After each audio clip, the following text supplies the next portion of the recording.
Hello, kumusta po at welcome back again sa ating YouTube channel. So ngayon, meron na naman tayong bagong DIY tutorial na gagawin ngayon. Magpapalit tayo ng LCD ng Vivo Y15. Papalitan natin ng LCD kasi basag na. So ayan na, na-open na siya mga ka-DIY. Kung makikita nyo, yan o, may mga guhit-guhit. Ayan o.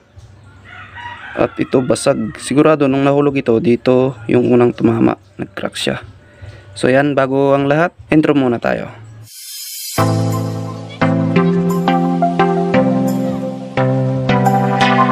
So yan, bago tayo magbaklas sa cellphone, unang-unang gagawin nyo, power off nyo muna. Press and hold the power button. Yun, power off na siya. So ang susunod na tatanggalin natin mga ka-DIY is tong SIM card drawer nya. Yun, tanggal na siya. At yun, mayroon siyang dalawang SIM card. Tabi natin to.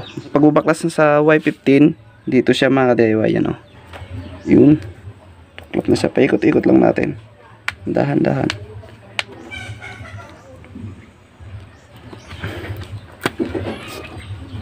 At yung nakatanggalan natin, dahan-dahan lang, yun. So yung mga tornilyo, dapat meron kayong lalagayan mga DIY para hindi mawala. So yan, pati yung, yun, tanggal na rin. Yun o. Ito, wag nyong wawalain to. Lock nya yan. So yan. So yun, tanggal na yung back cover nya. Tabi na natin.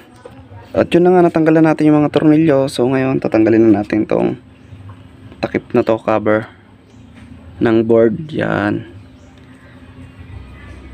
So ito, tabi natin to. Tutuklapin lang natin yan ng dahan-dahan. Yun, lahat ng konektor na nandito tanggalin nyo na. Yan, kasi tatanggalin natin tong board. So yan, tanggal na siya. Yan. Then tanggalin natin yung battery.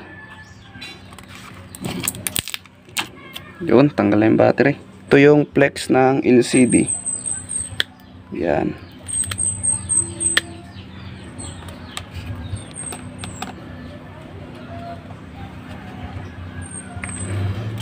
Tapos tuklapin na natin yung board. Tabi na natin yan para hindi siya masira pag nagpalit tayo ng LCD. So ingatan nyo na lang mapunit ito. Baka mapunit nyo to. Yan, pwede nyo tanggalin yan, pero napakadelikadong tanggalin yan mga DIY kasi manipis lang yan, baka mapunit nyo pa.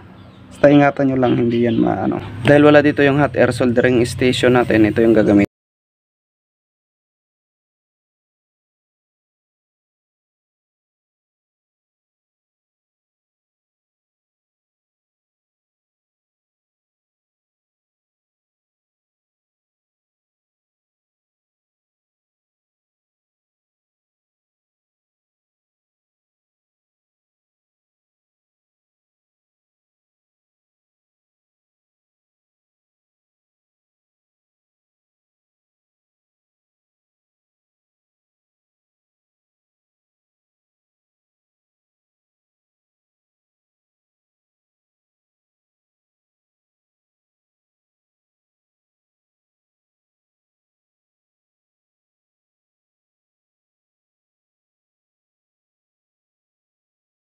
Tanggalan natin yung basag na LCD. Bigyan natin to sa may-ari para meron siyang remembrance.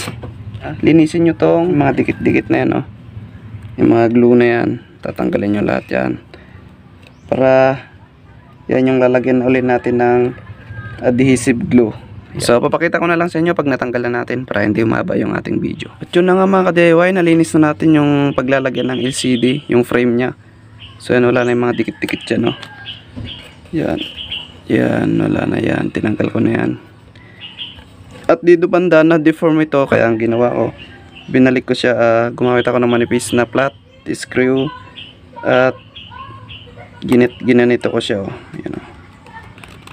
Para matanggal yung, kasi hindi siya lalapat pag sa LCD, nilagay nyo yung bago, hindi siya lalapat. Ganyan gawin nyo. Diba nakikita nyo yung flat na yan, yan. Merong meron siyang parang groove o kaya guide na ganyan na flat. Kailangan nyo kuskusin na ganyan, yan, para dyan lalapat yung LCD. Ganyan nyo lang. So yan na nga mga ka-DIY, nilagay na natin yung board nya. So tapos nilagay natin yung dalawang malilit na tornilyo dyan. Dyan. Ilalagay na natin yung LCD nya mga ka-DIY. Ito parang LCD natin is galing sa Shopee. So ito yung tempered glass. At ito yung LCD. Meron siyang free na tempered glass.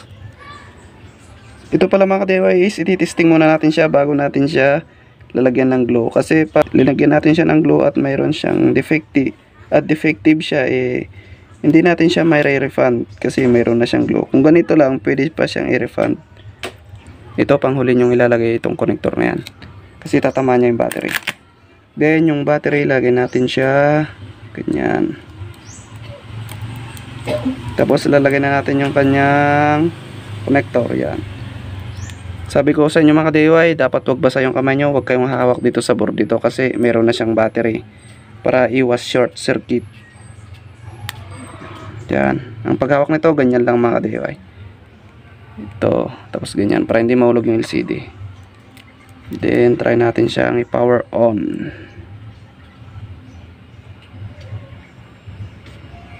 At yun na nga, low bat siya. Charge natin siya. Yan. Then try natin siyang i-power on. Yun, bibo. Sana walang problema. So yan na nga, nag-power on na siya kaso mayroon siyang password.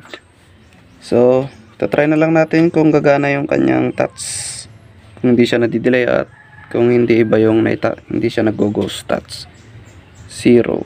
Yun, okay naman. 9, 7, 8, 5, 6, 4, 1, 2, 3. Tapos ito, lagyan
sa lahat.